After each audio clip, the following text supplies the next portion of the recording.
Amid a free-falling economy and a growing food crisis, the Taliban-ruled Afghanistan is receiving a considerable assistance from its South Asian neighbour, India. New Delhi, which had earlier sent medicines and clothing, has now sent the first consignment of the 50,000 tons of wheat it has promised to the war-torn country. This is the first time the aid was sent via road, as Pakistan, the arch enemy of India, came on same page with New Delhi and the international community in helping its western neighbour.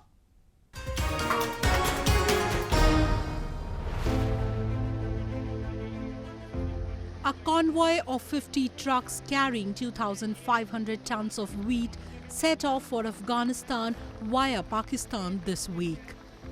The aid has been sent in line with a multi-layered humanitarian assistance being provided to Afghanistan by the largest South Asian country. The decision got materialized after weeks of talks with the government of Pakistan, which has been both reluctant and obstructive in the past with regards to India's reach-out gestures to Afghanistan.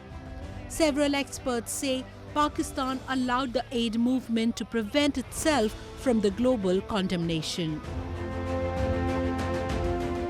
The consignment will go from Attari to Jalalabad in Afghanistan via Pakistan and will be further disseminated.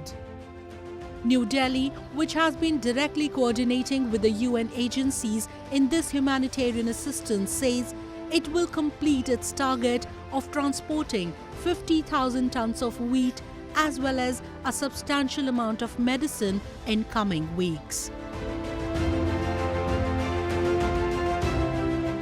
The first consignment of 50 trucks carrying 2,500 tons of wheat has set off for Jalalabad in Afghanistan.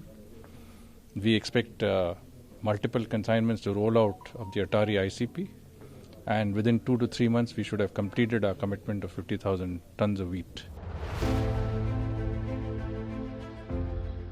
The wheat will be shipped 3 days after India sent 2.5 tons of medical assistance and winter clothing to Afghanistan on Saturday. That was the 5th shipment of humanitarian assistance sent by India since the beginning of the year.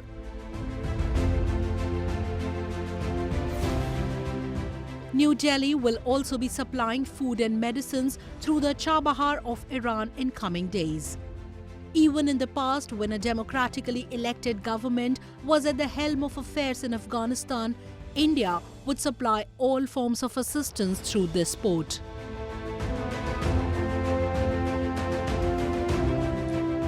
India has so far supplied 6.6 tons of life-saving medicines and 500,000 doses of COVID-19 vaccines to Afghanistan, and most of the aid has been sent on flights via the United Arab Emirates and Iran.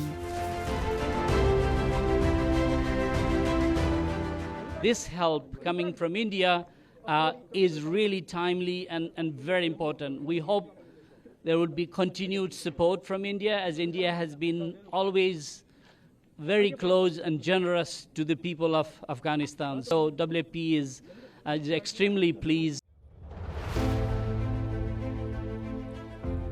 India says it is committed to providing humanitarian assistance to Afghanistan, and in this particular case, where a rapidly deteriorating situation needed a short route, the government of India was tirelessly working at exploring all avenues. It marks a response to the humanitarian crisis in Afghanistan, where poverty and hunger have spiraled since the Taliban took power last year.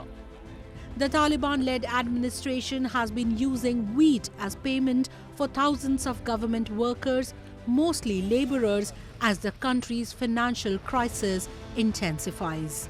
The multi-pronged crisis in Afghanistan has been expanding by the day, and the Taliban administration has been running pillar to post, urging countries to recognize it and provided the required assistance in order to prevent a catastrophe.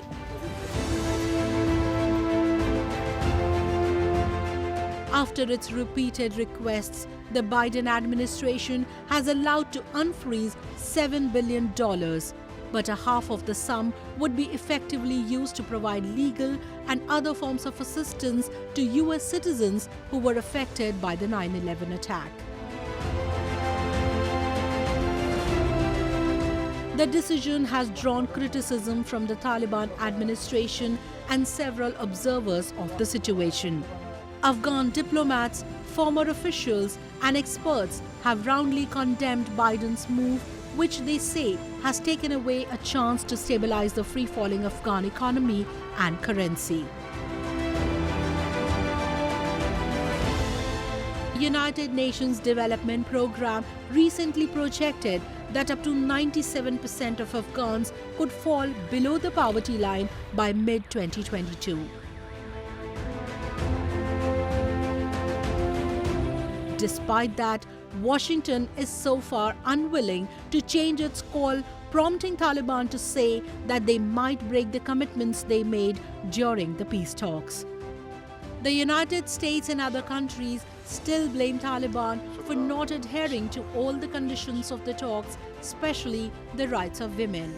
Taliban present a contrary position, saying everything written under the agreement has been followed and they must now be allowed to run their country in a manner they want.